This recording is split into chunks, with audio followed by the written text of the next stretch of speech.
justement en ayant changé ma vision, ma croyance limitante, de passer justement de cette idée de limitation à une abondance permet justement de retrouver une harmonie, de retrouver un apaisement.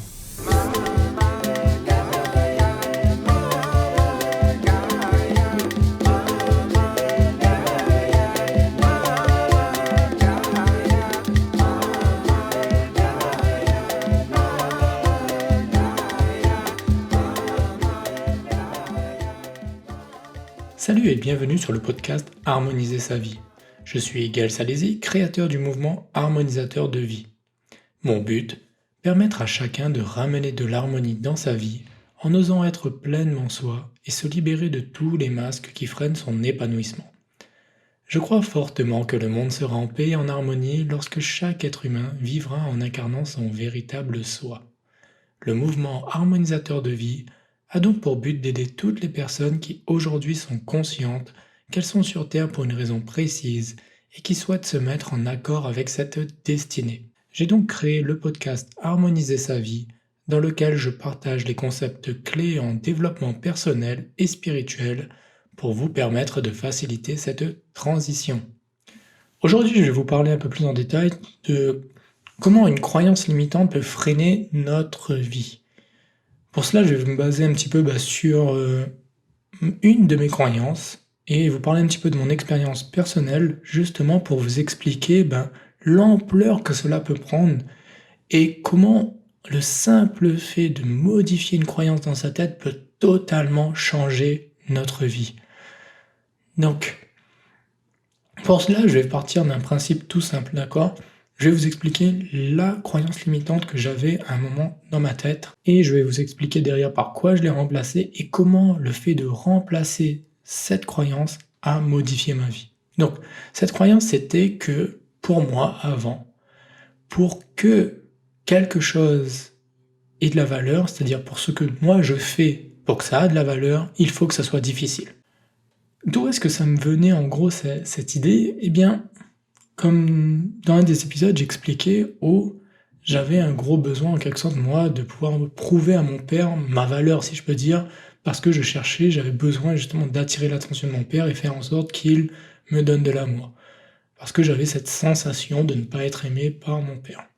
Et donc du coup, ce que j'avais mis en place comme, on va dire, schéma comportement, c'était de vouloir exceller, de toujours faire des choses mieux que tout le monde pour justement me dire « Ok, je fais des grandes choses, donc mon père va être fier et donc il va m'aimer. » Donc derrière cette idée, il y a vraiment ce besoin de se sentir valorisé. Il y a un gros manque d'estime de soi-même, un manque d'amour de soi, en gros, qui se cache derrière. Et que donc forcément, pour pouvoir briser, on va dire, cette croyance limitante aussi, j'ai beaucoup travaillé sur mon estime de moi, sur mon amour de moi-même. Donc, derrière, en fait, le problème qui a mené, en fait, cette idée, au départ, en fait, cette croyance n'a jamais été limitante pour moi, comme je l'ai expliqué aussi dans l'ancien épisode, c'est que, pour moi, au contraire, c'était une croyance qui était aidante. Elle m'a poussé, justement, à sortir de ma zone de confort. Elle m'a poussé à donner le meilleur de moi-même, à développer mon potentiel, à chercher mes forces, à améliorer ce que je pouvais améliorer. Elle a créé chez moi un mindset aussi d'une personne qui souhaite travailler sur elle-même, qui a une certaine persévérance, une certaine endurance dans ce qu'elle fait. Mais en même temps, elle m'a aussi poussé quand même dans des travers où, dans ma tête, si je faisais quelque chose qui était facile, pour moi, c'est comme si le résultat allait forcément être minime, voire nul. Ce qui m'a amené aussi à beaucoup minimiser ce que je faisais. C'est que j'ai mis en place en fait un système où dans ma tête je voyais les choses que à chaque fois ce que je fais ce n'est pas assez. Parce qu'à chaque fois pour moi, ce qui s'est passé c'est que je faisais tout cela et derrière il n'y avait pas vraiment de résultat vis-à-vis de mon père. C'est-à-dire qu'il avait toujours le même point de vue sur moi, le même comportement avec moi. Et donc du coup à chaque fois je me disais ah mince, j'en fais pas assez, il faut que j'en fasse encore plus. Et donc j'ai développé ce système de c'est jamais assez. De toute manière, si je fais quelque chose, ok, ça a l'air d'être fort, c'était difficile, normalement ça devrait donner un résultat, et quand j'arrivais devant mon père, je disais ouais j'ai fait ça, ok très bien. Pour vous illustrer ça, j'ai un moment qui m'a beaucoup marqué, qui m'avait quand même fait assez mal en fait dans le comportement de mon père. C'était que un jour, euh, je travaillais en fait avec mon père. Mon père avait avec une station-service, d'accord. Donc à un moment j'étais au service, j'étais euh, au guichet pour justement les paiements en fait. Hein, j'étais à la caisse et ben, je profitais qu'il y avait un peu de calme pour regarder sur internet les résultats de mes examens parce qu'à ce moment-là j'étais en train de faire mes études en Australie. Et donc, ce qui se passe, c'est que chaque semestre, les résultats, bah, ils tombaient sur Internet. Donc c'était le jour des résultats, et je regarde, et j'avais une matière qui s'appelait Finance, Management et Finance, et qui était énormément une matière assez difficile, où j'avais travaillé beaucoup, j'avais vraiment peur, j'avais la boule au ventre, et je me disais, mince, je suis pas sûr d'avoir réussi, et voilà, je stressais beaucoup par rapport à cette matière, et ça avérait en fait que j'ai eu 80%. Donc, en gros, les notes étaient sur un pourcentage hein, là-bas, donc j'avais 80%, qui était une des meilleures notes en gros, et qui correspond en gros à une mention très bien, quoi. Et là, j'étais, waouh, mais super, super enthousiaste, je le dis à mon père, et mon père me fait, bah ok, très bien, bravo, t'as réussi. Point.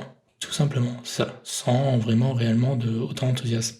Et ce qui m'avait marqué à ce moment-là, c'est qu'il y avait un client qui était arrivé qui avait entendu ce que j'ai dit à mon père, et lui m'a regardé en me disant waouh, bah super, franchement bravo, avec beaucoup plus d'enthousiasme que mon père. Alors que cette personne-là, je ne la connaissais même pas. Et ça m'avait vraiment marqué en fait que, eh bien voilà, à nouveau, j'avais ce côté, ben ok, j'ai fait super, moi je m'étais donné à fond, la matière qui me semblait la plus difficile, j'avais réussi à avoir une des meilleures notes. Mes amis, en fait, à ce moment-là, m'avaient regardé, me disaient, Miguel, comment t'as réussi à avoir une telle note et tout? On a travaillé ensemble, on a révisé ensemble et tout. Enfin, bref. Ils me disaient, mais j'étais, voilà, un freak, comme ils disent. Mais du coup, ça m'a vraiment, bah, ça avait renforcé cette idée-là, en fait, de je sais jamais assez ce que je fais. Et donc, de continuer à minimiser mes actions.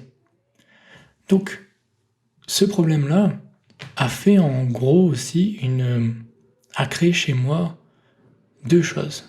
Donc le premier point, c'était vraiment de minimiser mes actions, et le deuxième point, c'était que j'avais une tendance à vouloir compliquer les choses. C'est-à-dire que si je dois donner quelque chose à quelqu'un, quelqu'un va venir me voir, me dit Gaël, fais ça pour moi s'il te plaît, je vais avoir tendance à chercher à perfectionner cette chose. Et ça a développé mon perfectionnisme, où j'ai toujours cherché à faire grandiose. Un exemple simple, c'est que ma compagne, par exemple, va venir me voir et elle va me dire, bah, Gaël, vas-y, montrer qu'elle est en demande d'amour à ce moment-là, qu'elle a besoin que j'exprime et que je lui donne de l'amour. Et moi, ce que je vais vouloir faire, c'est lui dire, mais là, sur le coup, là, tout de suite, je peux pas te donner grand-chose, j'ai pas énormément d'amour, donne-moi une journée et je vais revenir avec quelque chose d'énorme, je vais faire un gros cadeau, je vais faire un grand cérémonial et tu verras, tu auras plein, plein, plein d'amour. Alors que sur le coup, ce qu'elle me demande, c'est juste un simple câlin. Mais sauf que dans mon schéma que j'ai créé, pour moi, un simple câlin, ça n'a pas de valeur. C'est minime. Mais pour moi, j'ai pas le droit de donner à ma compagne, qui est la personne avec qui j'ai décidé de faire ma vie, je ne peux pas lui donner quelque chose qui est minime, qui est nul. Non. Il faut que je lui donne, justement, si elle me demande de l'amour, il faut que ce soit un grand amour.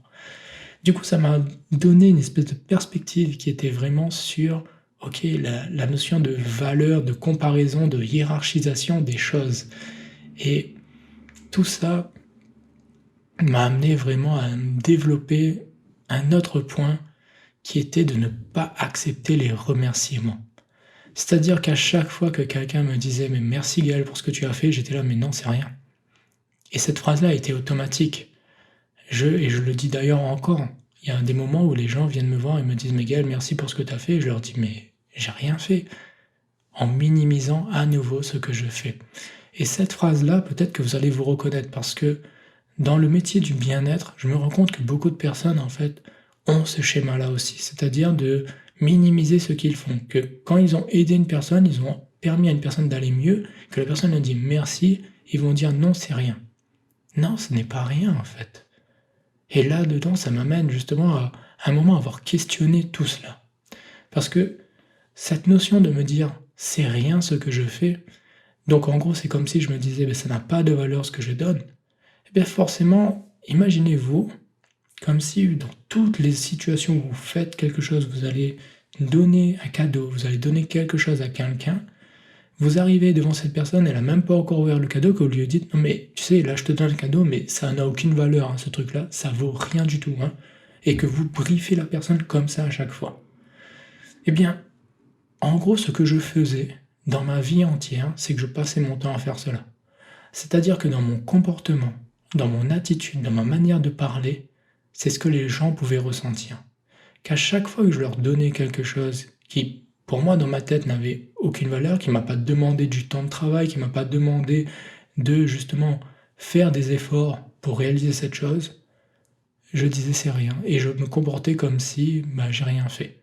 Du coup, en face, c'est comme si j'émettais cette vibration-là tout le temps, que les choses banales pour moi n'ont aucune valeur. Et donc du coup, ce qui se passe, comme je vous dis, je n'accepte pas justement que derrière, on me donne quelque chose en retour. Parce que je n'acceptais pas les merci.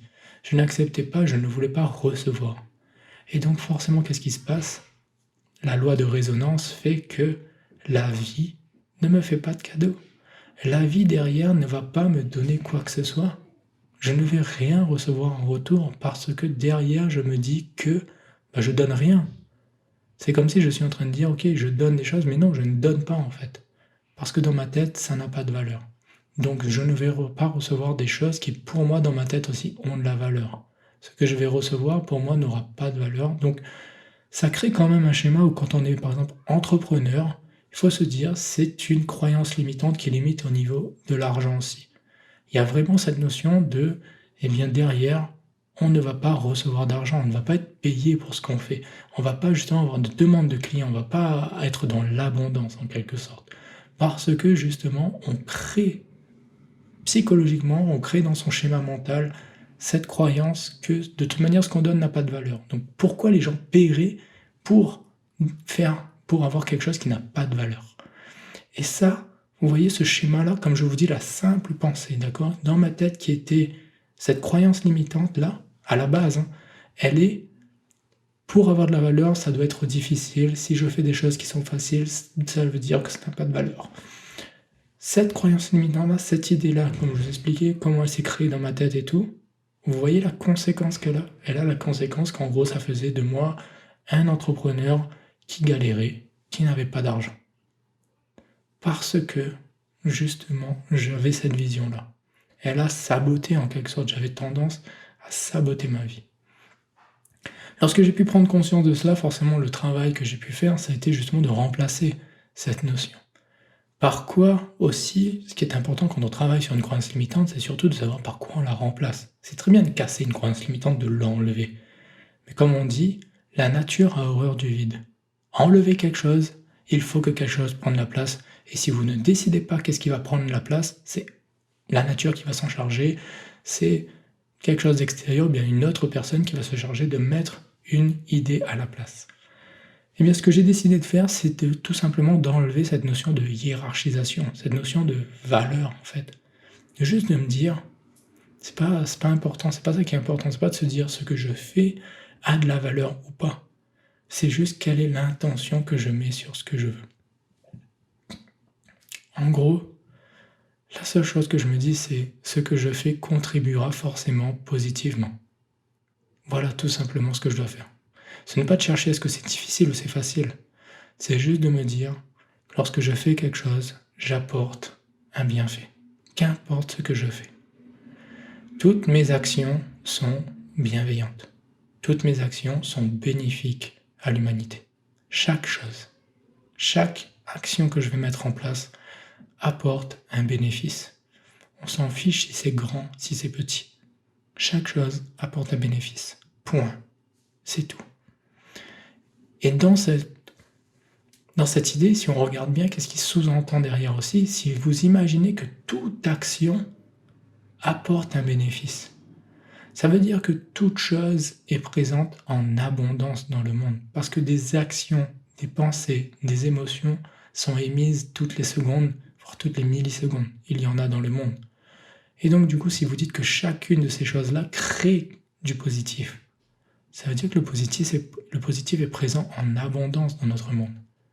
Et donc du coup, du moment que vous le faites, vous participez à cela, alors forcément, étant donné que le monde est un monde d'échange, ça va forcément vous revenir aussi. Et donc, si vous dites que vous faites du bien, alors ça va vous revenir sous forme de bien aussi. Là-dedans, quand je travaille sur les croyances limitantes pour ma part, je suis une personne qui, pour ma part, est très visuelle. Et donc, forcément, mettre des mots sur quelle était la croyance était plus compliqué, mais l'image que j'ai, c'est juste tout simplement de voir un flot d'énergie constant, un flot lumineux, plaisant. C'est vraiment un apaisement, c'est vraiment une sensation d'apaisement. Et cette image-là, justement, de voir ce flot qui passe par moi et qui se ressort de moi aussi, permet justement d'imaginer et de créer justement la croyance par laquelle j'ai remplacé. C'est une croyance d'abondance, une croyance d'un monde beaucoup plus harmonieux, un monde beaucoup plus lumineux, un monde où le partage est facile, où l'échange est juste normal et se fait de manière équivalente dans tout ce que l'on fait. Et qu'à chaque fois ce qui est échangé, c'est du positif. C'est la nouvelle croyance que j'ai qui m'a permis justement pour moi aujourd'hui d'harmoniser mon travail, d'être beaucoup plus en phase avec le travail que lequel je suis, d'accompagner dans mes coachings avec beaucoup plus d'aisance, de me libérer justement de ce besoin de me dire mais il faut absolument que je travaille là maintenant parce que sinon là si je me fais pas payer pour ça demain comment je vais faire, j'aurai pas d'argent et tout. Alors que simplement de me dire j'ai donné et si j'en aurais besoin alors d'argent demain, il me viendra parce que j'ai planté, j'ai donné. J'ai fait, moi je donne tout simplement du bien, et forcément ça me reviendra. Sous quelle forme? Eh bien sous la forme dont j'en ai besoin, au moment T. La nature provient, et vraiment pourvoyeur, l'univers va me donner ce dont j'ai besoin, du moment que moi je suis toujours en phase avec le flot. La clé aussi que l'on a dans justement cette notion de flot, d'énergie, c'est d'y rester. Dès qu'on commence à rentrer dans un schéma de peur, dans un schéma de croyances limitantes, dans un schéma où on se dit justement le monde, il est limité, qu'il n'y a pas d'abondance, que le monde est un lieu dans lequel il faut absolument se battre pour pouvoir obtenir quelque chose, parce que si on ne se bat pas pour l'avoir, quelqu'un d'autre va l'avoir à notre place. Mais si le monde est limité, je me trompe, mais le monde n'est pas limité. Le monde aujourd'hui est en abondance, nous avons tout en abondance. Nous avons bien plus que ce dont nous avons besoin dans tous les domaines sur la Terre. Que ce soit en amour, que ce soit matériellement parlant, l'être humain a à sa disposition tout ce dont il a besoin et même 10 000 fois plus. La chose, c'est juste que nous avons une perception de croire que cela est limité. Et c'est là où il faut sortir justement de cette idée. Ici, c'est mes croyances que je suis en train de vous partager, mon idéologie que je partage avec vous. Mais c'était vraiment pour vous faire prendre conscience, justement aujourd'hui, comment je vois les choses, comment en ayant changé ma vision, ma croyance limitante, de passer justement de cette idée de limitation à une abondance, permet justement de retrouver une harmonie, de retrouver un apaisement. Donc, voilà ce que je souhaitais partager avec vous, juste vous donner cet exemple de comment une croyance limitante freine notre vie et l'importance d'aller travailler, d'aller changer cela. Bien sûr, il y a une méthodologie pour cela. Je vous en ai parlé un petit peu dans l'épisode numéro 8, donc si ça vous intéresse, allez-y, je vous laisse écouter l'épisode numéro 8 où vous aurez un peu plus de détails sur comment justement changer une croyance limitante. Mais la clé est la meilleure des manières parce que pour ma part, à chaque fois, les croyances limitantes que j'ai pu faire sauter ont été en étant accompagné, soit par des thérapeutes, soit par des coachs. Mais le faire seul, pour moi, je trouve ça vraiment très difficile. L'accompagnement est clé et facilite énormément ce travail sur nos croyances limitantes. Donc n'hésitez pas à faire appel justement à des coachs ou à des thérapeutes si vous savez vous-même identifier quelque chose, un comportement qui vous sabote, un comportement que vous avez beau essayer de changer et que vous ne comprenez pas pourquoi les changements ne se mettent pas en place, dites-vous qu'il y a de fortes chances qu'il y a une croyance qui se cache derrière cela et qu'il serait peut-être temps d'aller la changer. Je vous souhaite à tous, du coup, comme à mon habitude, une excellente semaine. Prenez soin de vous et surtout n'oubliez pas, n'allez jamais à l'encontre de ce que vous dit votre cœur. Prenez soin de vous, à très très vite. Bye bye. Li même gros momon, la cadeau, la vie, de l'eau pour nous boire, badou